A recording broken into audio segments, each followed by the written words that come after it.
안녕하세요. 저는 30대 후반의 여자입니다. 먼저 제 소개를 해드리자면 저는 20대 후반에 첫 번째 결혼을 하고서 지금 5살인 딸아이를 낳았고요. 1년 전인 지금의 남편을 만나 재혼을 해서는 뒤늦게 또다시 신혼을 즐기며 잘 살아가고 있는 나름의 새댁이랍니다. 제게는 두 번째 새댁살이겠네요. 첫 번째 결혼이 남편과의 성격 차이로 이혼을 했었던 만큼 두 번째 결혼은 부디 아무 일 없이 해로하면서 남편이랑 오래 잘 살 수 있기를 바랬습니다. 부부 사이에 일어날 수 있는 갈등이나 문제를 무조건 이해하고 들어주는 식으로 갈등을 피해서 살자며 스스로 다짐을 했었죠. 남편과 잘 지내보고 싶은 마음이 크다는 걸 직접 보여주기도 하고 얘기를 들려줘 보면서 서로 잦은 대화를 나누며 살자고도 약속을 했고요. 무엇보다 제게는 전 남편과 낳은 아이가 있었기 때문에 지금도 전 남편과 어쩔 수 없는 교류를 할 수밖에 없는 상황이었습니다. 아이에게는 지금의 제 남편도 새아빠가 맞지만 원래 가지고 있던 본래의 친아빠를 억지로 떼어놓을 수 없는 노릇이었으니까요. 그걸 전 남편도 원했습니다. 그래서 주기적으로 한 달에 한 번 정도는 아이를 데리고서 전 남편을 만나러 갔고 당연히 저는 아이만 맡겨놓고선 금방 헤어지곤 했었는데요. 그래도 혹여나 하는 의혹을 해소하기 위해서 남편에게도 결혼 전에 미리 다 설명을 했었고 이해를 해주겠다는 확답을 받고 나서야 저도 이 재혼을 결심했습니다. 내 이기심 때문에 내 아이가 새아빠로부터 혹은 주변 어른들로 인해서 힘들어지는 상황을 무조건 막고 싶었고, 그래서 재혼하기 전에 남편뿐만 아니라 새로 만나게 된 시댁 식구들에게도 모두 제 아이의 존재부터 알려드리고 확인을 받으려 했어요. 재혼을 하는 데 있어서 내 아이가 절대로 걸림돌이 된다 생각을 하지 말아주길 바라는 마음으로 말이죠. 시부모님도 그리 저를 좋아라 하진 않으셨지만 얘가 무슨 죄겠냐면서 제가 데려올 아이의 존재에 대해서 막 거부감을 비추지는 않으셨습니다. 그건 제가 두고두고 감사할 일이었죠. 하지만 결혼을 하며 드러나는 사소한 갈등들은 참 예고도 없이 찾아오더라고요. 아무리 시어머니랑 잘 지내보려고 해도 제 아이가 늘 수면 위로 거론이 되고는 했습니다. 제가 절대로 원하지 않았음에도 말입니다. 저희 어머니는 일단 자기 아들이 한 살이라도 더 젊었을 때에 아이를 낳고서 가정을 꾸리기를 원하셨어요. 그래서 저하고 남편이 교제 사실을 알리기 전부터 열심히 주변으로 사방팔방 남편의 손자리를 알아보고 다니셨다고도 하고요. 그러다가 이혼녀에 얘까지 딸린 저를 소개해드리자 어머님은 상당히 불쾌해하셨습니다. 왜 자기 아들이 남의 핏줄인 아이까지 키워야 하냐면서 재혼 자체를 반대하시고는 처음엔 교제만을 허락하셨죠. 저도 그 점에 대해서는 어머님의 입장을 충분히 이해할 수 있었습니다. 그러다 남편이 무슨 설득을 어떻게 한 건지 어머님이 살짝 저를 향한 경계를 풀기 시작하셨고 어느 순간부터는 제 아이의 안부를 먼저 물어봐 주시면서 제 아이의 존재를 인정해 주셨어요. 이때 아이가 무슨 죄냐는 말씀도 하신 것이었고요. 사실 저희 남편도 저하고 재혼을 한 것이었거든요. 원래 결혼했었는데 저처럼 성격 차이로 본초와 이혼을 하고서는 3년 정도 혼자 살다가 저하고 교제를 하게 되면서 재혼 결심을 한 케이스였습니다. 저희 둘 다 따지고 보면 이혼을 한 남녀였고 저 혼자서만 아이를 낳아 키우고 있던 엄마이기도 했던 것이었죠. 이혼을 한 것이 흠이라면 저를 싫어하실 때만 해도 살짝 시어머니가 내로남불을 보이고 계신 게 아닌가 싶어 섭섭했습니다. 자기 아들도 이혼을 한 케이스인데 저한테만 여자라는 이유로 흠이라고 잔소리를 하고 싫어하는 것이 좀 억울했었죠. 그러다가 제 아이를 언급하면서 남의 집 핏줄이라고 하시면 거기에는 아무런 반박을 할 수가 없어서 속으로 많이 괴로워하며 꾹 참았습니다. 그런데 먼저 마음을 바꾸시고는 저와 제 아이의 안부를 함께 물어봐 주시는 어머님의 태도에서 저도 마음이 살짝 열렸고 결국 재혼을 허락해 주신다고 하면서 제 아이를 환영해 주시니 세상 기쁘지 않을 수가 없었어요. 그래서 결혼을 하고 난 후에는 정말 시부모님께 그리고 남편의 형제들한테 잘해드리면서 제 재혼을 허락해 주신 것에 대해서 평생 은혜를 갚으며 살겠다고 결심을 했습니다. 그중 하나가 바로 재혼한 남편과 잘 지내는 것이기도 했고요. 거기에 더불어 저도 먼저 나서서는 시부모님을 살뜰히 챙기고 살며 애쁨 받는 며느리가 되고자 했죠. 그렇게 산지 지금이 딱 1년이 좀 넘었습니다. 결혼을 하고서는 저희 부부가 계속해서 서울에 지내고 있었고 시부모님의 댁은 경기도였기 때문에 거리가 마냥 가까운 편은 결코 아니었어요. 그래서 시부모님이 차를 끌고 저희 집에 오시거나 저희 부부가 직접 주말에 차를 몰고서는 시댁에 가야지 서로가 편하게 얼굴을 볼 수 있었는데요. 이게 참 결혼하고 얼마 지나지 않아 문제가 되더라고요. 거리상으로도 서로 먼데도 불구하고 새가족이 되었으니 얼굴을 자주 보고 말을 섞으며 익숙해져야 한다는 어머님의 말씀에 어쩔 수 없이 한 달에 2번씩은 꼭 주말을 맞아 시댁을 찾아가야 했습니다. 그것도 제 아이를 데리고서 말이죠.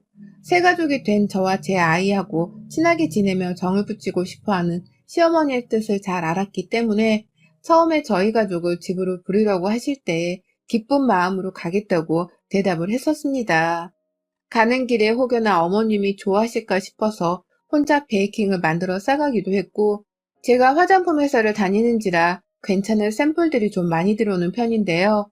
그 샘플들을 모아놨다가 저는 하나도 안 쓰고 시어머니를 드리거나 형님께 선물이라고 전해드리면서 제 딴에는 환심을 사고 예쁨을 받아보려고 노력을 했어요. 딸아이가 할머니 집에 가서 좀 많이 어색해 하기도 했음에도 불구하고 제 아이를 제대로 살펴보지 못한 채 그저 시댁 식구들 앞에서 예쁨을 받아보겠다며 시어머니가 부르시면 쪼르륵 달려가 부엌에서 왼종일 시간을 보내고 딸아이는 내버려 두기만 했습니다. 따지고 보면 남밖에 없는 그 집안에서 제 아이가 얼마나 외로웠을지에 대해 전혀 생각을 해보지 못한 채 저는 혼자서 시어머니 뒷공무니만 쫓아다니면서 예쁨 받으려고 발악을 했었던 것이죠. 그리고 이러한 행동들의 부작용이 슬슬 제 딸아이를 통해서 나타나게 되더라고요. 아이는 점점 시댁에서 어울려 지내는 것을 어려워했고 또 시어머니는 그런 제 아이의 얼굴을 보고 행동을 보면서 꼭 쓴소리를 뱉어내셨어요. 너는 우리 집 핏줄이 아니라서 그런지 얘가 참 어둡게 생기기도 생겼지만 성격도 많이 어두울 것 같다. 얘가 정말 웃지를 않네. 울기는 한다니? 라면서 제 아이를 바로 앞에 놓고서는 제게 아이가 못났다는 말을 하기도 하더라고요. 애엄마분들은 다 아시겠지만 아이가 겨우 5살이라고 하더라도 알아들을 수 있는 말들은 잘 알아듣거든요. 어른들이 주는 눈치도 벌써 다 알아챌 정도로 어른과 다름없는 자기만의 주체적인 성격을 가지고 있단 말입니다. 그러니 제 아이가 얼마나 더 시댁에서 눈치가 보였겠어요. 그런데도 저는 그런 시어머니께 아직 많이 낯설어서 그런가 봐요. 제가 좀 타이르고 가르치겠습니다. 라면서 덩달아 눈치를 보고는 제 아이가 잘못된 것 마냥 대답을 했으니 아이의 정신건강이 많이 피폐해질 수밖에 없었던 것 같습니다. 그래서인지 아이는 점점 더 클수록 사람 눈치를 보고 또 덩달아 엄마인 제 눈치도 보기 시작했어요. 하지만 그럼에도 시어머니의 저를 향한 호출은 끊이지를 않았어요.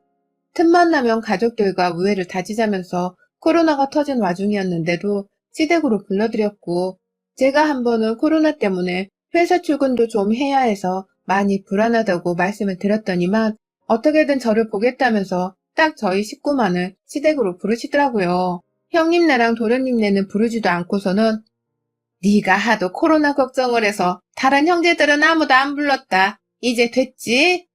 라면서 말씀을 하셨고요. 그러니 저도 더는 코로나로 안 가겠다는 핑계를 댈 수가 없더라고요. 제가 무슨 핑계를 대면 그걸 또 해결해서라도 저를 부르겠다며 어떤 짓을 하실지 모르는 분이셨으니까요.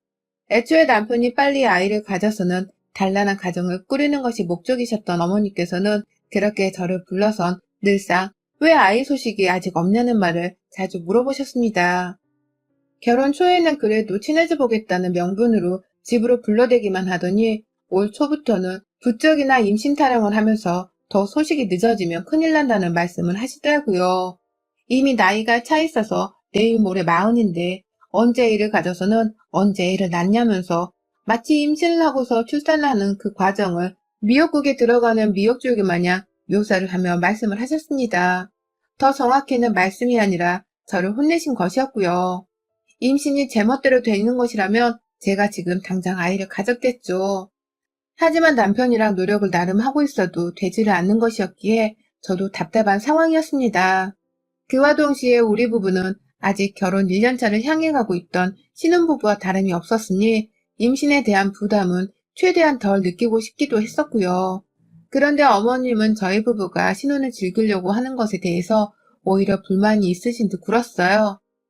설마 니들이 그 나이에 결혼을 하고서도 신혼먹 이런 걸 즐기다가 천천히 임신을 하겠다는 계획을 세우고 있는 건 아니지? 이혼이나 하고 와서는 나이 마흔에 신혼 타령을 하기만 해봐. 라면서 제 속을 훤히 꿰뚫어 보는 듯한 잔소리를 해서는 깜짝 저를 놀라게 한 적도 있었습니다. 그쯤 되니 저랑 제 남편이 재혼 생활을 잘 하는 것에는 딱히 관심이 없는 듯 보이더라고요. 오로지 재혼해서 빨리 아들이 손주를 낳길 바라는 고약한 시어머니로만 보이기 시작했죠. 제 딸아이는 갈수록 새할머니를 불편해하고 겁내하면서 눈치를 보기 시작하고 있는데 어머님은 저를 향해 새아이를 빨리 가지라며 애 낳으라 소리만 해대니 저도 점점 시댁에 가는 게 정말 싫어지기 시작했습니다. 아무래도 저는 누군가의 아내이기도 했지만 제 딸아이의 엄마이기도 했는지라 쉽사리 아이가 불편해하는 곳에 저도 가기 싫더라고요. 덩달아 저도 임신에 대한 잔소리 좀 그만 듣고 싶었고요. 그러다가 다가오는 이번 추석 남편이 몇 주 전에 먼저 저한테 물어보더라고요. 추석에 시댁에 가지 말고 다른 곳에 좀 가보지 않겠냐고 말입니다. 남편의 말로는 회사 홈페이지에서 예약해 저렴한 가격에 구할 수 있는 펜션이 있는데 산속에 있기도 하고 사람들이 많지 않을 동네라서 가족끼리 편안히 다녀오기 괜찮을 것 같다고 하더라고요.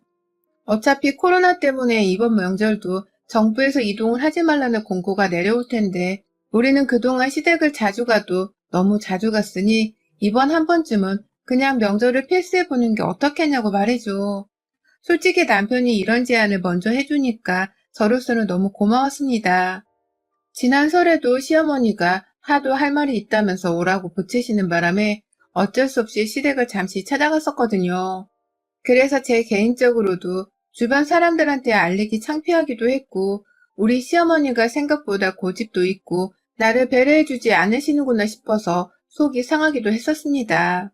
이번 추석에도 이런 식으로 나와 내 딸이 불려가서 집안에서 한참 눈치를 보며 지내야 하지는 않을까 싶은 마음에 미리부터 걱정을 정말 많이 하고 있었는데요. 남편이 이런 저를 먼저 배려해 주려고 제안을 했더라고요.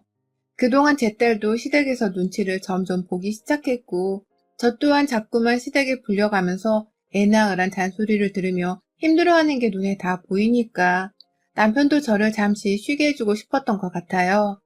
아무래도 남편 또한 저하고 초혼이 아닌 재혼이었다 보니 또다시 집안 문제로 부부싸움을 해서는 이혼 얘기라도 나오는 상황을 막고 싶었던 것 같습니다.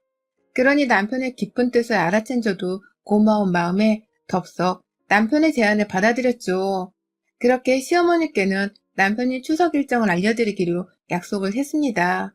그런데 그 다음날 바로 시어머니가 전화를 걸어와서는 추석에 안 오기로 했다는 게 맞냐면서 제게 얼마나 화를 내셨는지 몰라요. 남편 얘기를 다시 확인해 보겠다며 저한테 대뜸 화를 내시다가 추석에 그래도 시댁에 와야 하는 거라면서 막 종용을 하더니 결국 제가 남편이랑 다 얘기가 끝난 문제라서 굳이 안 가도 되는데 명절 이동을 하는 건 아닌 것 같다면서 말씀을 드렸어요. 우리 가는 펜션은 우리 3명밖에 없기 때문에 사람들을 북적대며 마주칠 일도 없고 우리끼리 숙소 안에서 푹 쉬다가만 올 거라면서 말이죠. 그러자 어머님이 아무래도 안 되겠다 싶으셨는지 벼랑 간 알겠다며 전화를 끊으시대요. 그러더니만 다음날 시어머니가 저희 집에 찾아오셨어요. 손에 매실액을 들고서 말입니다. 추석 때 집에 못 오는 게 아쉬우니 지금이라도 얼굴 한 번을 보려고 한다면서 집에 있던 매실액이 든 큰 통 하나를 시아버지 차를 얻어 타시고는 찾아오신 겁니다. 그렇게 그날 어머님 아버님은 저희 부부 퇴근 시간에 집으로 갑자기 찾아와 놓고서는 벼랑간 저녁에 주무시기까지 하셨고 저는 얼떨결에 매실액을 받았어요. 이걸로 추석에 시댁에 못 가는 것은 퉁을 치자고 생각을 했고 그래서 좀 불편하긴 했지만 끝까지 최선을 다해 시부모님을 모셨습니다. 출근길에 시부모님 드시라고 아침밥도 거하게 차려놓고 나왔고요. 그날 퇴근을 하니 시부모님은 집으로 돌아가셨는지 다행히 집안에서 보이지 않으셨어요. 그날부터 저희는 최근까지 계속해서 시부모님과 따로 연락을 한 건 없었고 시어머니가 놓고 가신 매실액을 아주 잘만 먹었어요. 매실액으로 할 수 있는 게 많잖아요. 비빔국수 만들 때에도 새콤달콤하라며 몇 숟갈 집어넣어서 만들어 먹었고, 밥 먹고 나서도 후식용으로 물에 타서 에이드처럼 마시기도 했고요. 소화에도 좋다고 하니까 더욱 의식을 하면서 어머님이 주신 걸 잘 먹어보려고 했어요. 남편 말로는 어머님이 주기적으로 집안에서 매실액을 직접 만들어 드셨다고 하더라고요. 다만 남편은 매실액이 자기 입맛에는 셔서 잘 먹지를 못한다면서 벼랑간 거부를 하더라고요. 어릴 적부터 자신은 늘 매실액을 잘 먹지 않았었는데 엄마가 왜 이걸 주고 가신지 모르겠다는 말도 했고요. 그만큼 저랑 제 아이를 챙겨주고 싶었던 마음에 직접 매실액을 또 담그셔서 집으로 가져오신 게 분명하다면서 남편이 옆에서 저 기분 좋으란 소리를 해주더라고요. 그러니 저도 이 매실액이 남편 때문이 아니라 저랑 제 아이 때문에 어머님이 굳이 가져오신 거라고 생각을 하고서는 더 감사히 받아먹었어요. 왠지 인사는 드려야 할 것도 같아서 중간에 잘 먹고 있다는 안부 연락도 드렸고요. 그때 어머님은 그거 다 먹어야 한다 라는 말도 했습니다. 그런데 매실액을 먹을수록 뭔가 이상했어요. 저는 어른이라 그런지 속이 부대끼고 울렁거리는 게 조금 늦게 나타나긴 했지만 제 어린 딸내미는 몇 번 배탈을 일으켰거든요. 애가 갑자기 배가 아프다고 하기도 하고 안 하던 설사를 하면서 배를 자주 움켜잡을 일이 있길래 왜 이러나 싶어서 냉장고를 탈탈 털어보기도 했고요. 내가 뭔가 유통기한 지난 걸 자꾸 쓰고 있나 싶어서 조미료들을 찬찬히 살펴보기도 했습니다. 그도 모자라서 생각을 하다 불현듯 매실액이 눈에 들어왔죠. 그러던 중 저도 슬슬 속이 부글거리면서 자주 설사를 일으켰고 이거 진짜 매실액이 문제인가 싶어서 그 후론 매실액을 끊어버렸어요. 혹시 몰라서 얘는 병원에 데려갔더니만 얘한테 변비약을 먹인 거냐고 하더라고요. 그렇지 않고서야 얘가 갑자기 이렇게 자꾸만 설사를 하면서 화장실에 들락거릴 이유가 없다고 말입니다. 뭘 자꾸 복용하길래 이러냐며 찬찬히 물어보길래 제가 단박에 매실액을 들먹였어요. 얼마 전부터 시어머니가 매실액을 주셨는데 나까지 설사를 자주 하기 시작했다고 하면서 뭔가 이상하다고 말이죠. 그러자 선생님께서도 그러시더라고요. 매실액을 먹기 시작했다고 해서 바로 설사를 하는 건 아니니까 안에 뭐가 들어갔는지 혹시 상하진 않았는지 제대로 확인을 하기 전에는 더 먹지를 말라고 말이죠. 그제서야 저도 부랴부랴 집에 가자마자 매실액을 버려버리려고 했고 그러다 문득 찝찝했어요. 이걸 설마 애초부터 상한 걸 우리한테 준 게 아닐까 싶었던 나머지 시어머니께 바로 물어보려다가 이게 참 물어보기도 찜찜하더라고요. 그냥 선의의 선물에서 매실액을 주신 걸 수도 있을 텐데 제가 괜히 오해부터 하면 정말로 미운 털이 박힐 게 뻔할 거라 생각을 한 것이었어요. 그래서 고민을 하던 중 제가 정말 하다하다 별짓을 다 하게 되었어요. 그 매실액을 가지고서 식품 성분 분석을 의뢰하게 된 것이었습니다. 식품과학연구원에 가서는 검사 수수료까지 친히 내고서 말입니다. 그리고서는 결과지를 받았네요. 매실액 안에 변비약이 들어가 있었다는 것을 말입니다. 그걸 실수로 넣었을 리는 없고 누가 고의적으로 변비약을 매실 안에 타서는 우리 모녀를 계속해서 화장실에 들락거리도록 만든 게 분명했습니다. 그러니 저도 더 지체하지 않고 그 검사 결과지를 당장 남편에게 사진 전송으로 했고 지금 시댁 뒤집으러 가는 길이라고 말을 했네요. 제게는 처음이 아닌 두 번째 결혼이어서 누구보다 결혼 생활을 잘해보고 싶은 마음이 굴뚝 같은 결혼이었어요. 그건 남편도 마찬가지였고요. 그런데 시어머니가 다른 짓도 아닌 변비약을 타먹여 내 아이의 건강까지 해치는 짓거리를 하셨다는 것은 결코 용서할 수 없는 일이었습니다. 이건 바로 고소를 해서라도 위자료를 받아낼 수 있을 정도의 위험천만한 짓과 다름이 없었어요.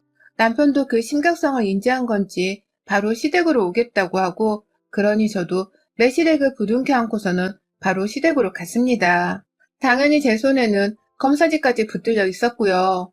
집안에 들어가자마자 매실액 뚜껑을 열었다가 거실 바닥에 확 그냥 다 뿌려버렸어요. 끙끙 들고서 시댁 안으로 들어가자마자 이걸 왜 도로 가지고 왔니? 라고 물어보는 시어머니의 말이 너무 신경질이 났거든요. 거실 바닥에 놓아두자마자 병을 넘어뜨려 끈적이는 그 매실액을 다 거실 바닥으로 흘러내리게 만들었고 그와 동시에 흘러내리는 매실액을 피하며 혼을 내려 하시는 시어머니께 검사지를 들이밀었습니다. 어디서 변비약 안에나 들어있을 법한 성분들을 구해서는 매실액 안에 집어넣은 거냐면서 제 아이의 병원 검사 기록까지 들먹이며 사람 하나 골로 보내려 한 막장 심으라며 언성을 높였어요. 내 아이가 설사로 화장실을 들락거리다가 골로 갈 뻔한 걸 어머님이 아시냐고요. 어떻게 이제 겨우 초등학교도 안 들어간 애한테 변비약을 탄 매실액을 먹으라고 줄 수가 있으세요? 제정신이세요? 어른이 미우면 어른이 죄지. 왜 얘한테 꼬투리를 잡고 못 괴롭혀 안달이신 거냐고요. 라면서 화를 내다가 저도 감정이 순간 격해져 버려선 눈물이 글썽이더라고요. 이 사실을 전혀 몰랐던 건지 시아버지는 어떻게 된 거냐면서 시어머니를 번갈아 째려보시다가 저를 소파에 앉히며 진정시킨다고 막 달래셨고요. 여전히 제 손은 시어머니께 화가 난 그 심정으로 인해서 흥분을 해서는 덜덜 떨고 있었고 남편이 빨리 와줬으면 좋겠는데 도무지 오지를 않으니 마음이 불안해 또 죽겠더라고요. 그 와중에 시어머니는 자신은 모르는 일이라면서 얘가 혼자 변비약을 떨어뜨린 게 아니냐며 개소리를 짓거리는데 와 정말 안 되겠더라고요. 이제라도 알면 된 거다. 이제 매실액을 그만 먹으면 되는 거지. 뭘 이렇게까지 찾아와서 소란이냐? 너 또 이혼당할래? 라면서 저한테 상처가 되는 줄 뻔히 아는 말씀을 아무렇지 않게 해대는 어머님의 말에 저도 지지 않고 말씀드렸어요. 그럼 어머님도 이거 한번 잡숴보시고 이게 얼마나 속을 부글부글 아프게 하는지 직접 느껴보시던가요. 라는 말과 함께 바로 부엌으로 뛰어들어가서는 국자 하나를 끄집어 왔어요. 거실 바닥에 흘러내려 끈적이게 붙어버리고 있던 그 매실액을 국자로 긁어 겨우 퍼담아서는 바로 시어머니를 향해 달려들었어요. 먹어보시라니까요. 내 딸아이가 얼마나 고통스러워했을지 어머님도 직접 먹어보고 느껴보시라니까요. 라면서 그 얼굴에 대뜸 국자부터 들이밀다가 서로 오시며 팔에 끈적이는 매실액이 흘러내리고 둘러붙어선 난리도 아니었습니다. 저를 피하겠다며 시어머니도 집안에서 자꾸만 피해 도망치시고 이런저를 말리겠다며 시아버지도 저를 붙들어 늘어지셔서는 봐달라고 애원하셨어요. 그 와중에 집에 도착한 남편은 바로 저에게 달려들어 손에서 국자를 뺏었고 그걸 그대로 시어머니 코앞에다가 가져다 던져버리더라고요. 사람이 할 짓이에요? 어디 할 게 없어서 먹을 것에 손을 대고 내가 정말 엄마 아들이라는 게 수치스러워서 여기 오는 내내 얼굴이 화끈거려 미칠 것 같았어요. 아내랑 얘 얼굴을 이제 어떻게 보고 사냐고요. 내 결혼을 2번이나 망칠 셈이에요?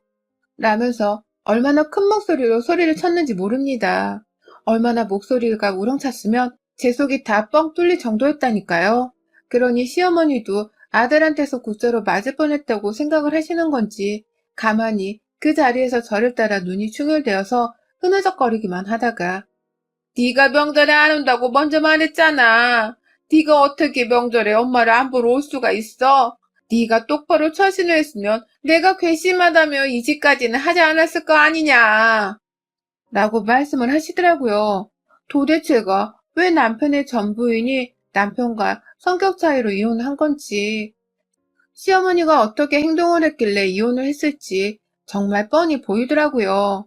그러니 더더욱 저도 기분이 불쾌하다 못해 열이 날 수밖에 없었고, 더는 이 무서운 악마랑은 어울리면 안 되겠다는 확고한 마음이 들었어요. 남편에게 혼자 알아서 인연을 끊던 아니면 나랑 2번째 이혼하고 이제라도 각자 살던 알아서 하라며 곧장 화장실로 직행을 했고요.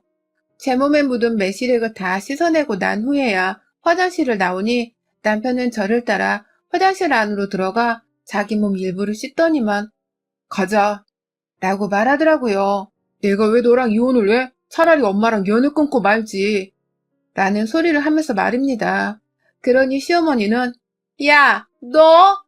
라면서 뒤에서 곡소리를 내며 주저앉아 우셨고 남편을 끝내 뒤돌아보지도 않은 채로 저를 데리고서는 시댁을 빠져나왔어요. 시아버지도 얼른 가라면서 저희 부부가 무사히 집을 빠져나가는 것을 도와주셨고 그렇게 저희 부부는 천만다행히도 2번째 이혼하는 걸 피할 수 있었습니다. 저희 부부는 현재 예정대로 펜션으로 셋만의 추석여행을 떠날 계획이고요. 절대로 시댁은 시어머니를 봐서라도 명절에 찾아가지 않을 생각을 하고 있어요. 남편도 그렇게 하지 않았다가는 2번 이혼을 감내해야 할 극한의 상황에 놓일 걸 잘 아는 건지 시댁 얘기는 발설도 안 하고 오히려 제 딸과 추석 여행을 즐겁게 준비해주고 있답니다. 세상에 무시무시한 시어머니들이 많다고는 하지만 이 정도로 친손녀가 아닌 제 딸에게 변비약까지 타먹이면서 자신의 괘씸함을 복수하려고 하는 시어머니는 들어보지를 못했던 것 같아요. 그러니 남편의 첫 와이프가 이혼을 했다고도 생각이 들며 나라도 내 결혼 생활을 잘 지켜내기 위해서는 시어머니랑 제대로 거리를 두고 살아야겠다고 다짐했네요. 내 결혼을 위해서 그리고 내 딸아이의 건강을 위해서라도 이제 다시는 시어머니 손에 만들어진 음식도 입에 대지 않을 겁니다. 당연히 내 집에 초대를 하거나 대접할 일도 없을 거고요. 여러분의 생각은 댓글로 남겨주세요. 오늘도 시청해주셔서 정말 감사합니다.